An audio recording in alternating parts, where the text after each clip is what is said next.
All right, good morning. What's up? I didn't get a chance. Like, whenever there are comments that I feel that deserve a response, I like to respond.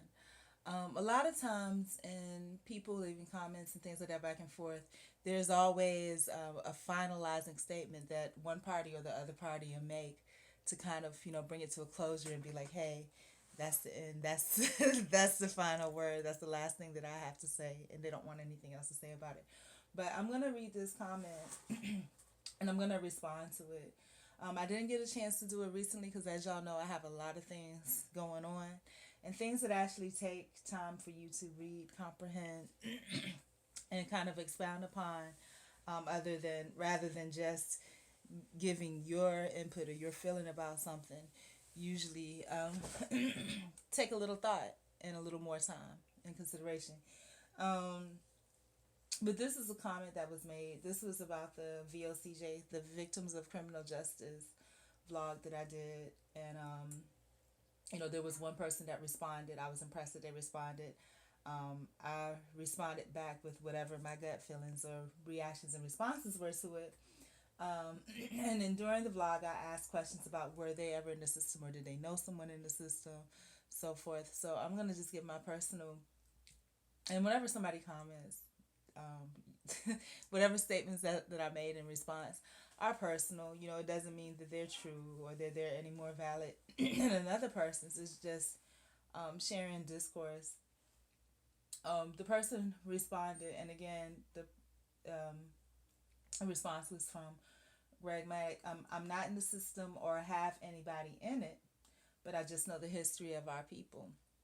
And I find it, it makes me wonder, what kind of circles is he in if he does not know anyone in the system or have come across anyone in the system, because it's an epidemic these days that African Americans and people just of a lower socioeconomic status in general have been exposed to the system in one way or the other, whether it be through um, drugs or whatever, just whatever they've been exposed. For me personally, can I say that in my life I've never been exposed to anyone in the system? When I was younger, probably in my teenage years, I probably, even then, maybe I did not know these people personally, but the community that I lived in, that's all that was there. And they had an understanding of the system. And it's one thing when you have an understanding of the system, it's hard to teach others because there's so many prejudice and traditions that are ingrained and programmed at an early age that we don't know. I mean, what do you think the Officer Friendly program was about? It was to basically tell a lie about the presence and characteristics, or to change the view point of what people thought the police officers were, because during the 60s and things like that, you saw they publicized on the news the brutality. And so they wanted people not to be afraid, and they wanted the new generation of children coming up to not be afraid and respect the police. So they started the Officer Friendly campaign. So, you know, I think if you thought about it, Mr. Greg Maddock, you probably do know someone that is in the system. But he says he knows the history of our people, of course. He says, I agree with one thing you keep saying, capitalism. I don't know if I kept saying it, but capitalism, okay? Capitalism can't function without an underclass, and that is where the prisons come in at. And that I did mention that. Once you get involved in it, it's very hard to get out of it, even when you're free. And I think that that thought, people in general, I don't think there's really any freedom. Like I said, it begins at birth, with the issuance of the birth certificate. That was the birth certificate and driver's license and all that. That hasn't always been around. That just started like in the late 1930s. And that's when, they started, it started in the late 1930s. Um, and you can't even get out of it when you're free. And the prison, he's talking about the prison system, but that's true of capitalism too. Capitalism is a form of imprisonment, and you can't get out of it once you get into it.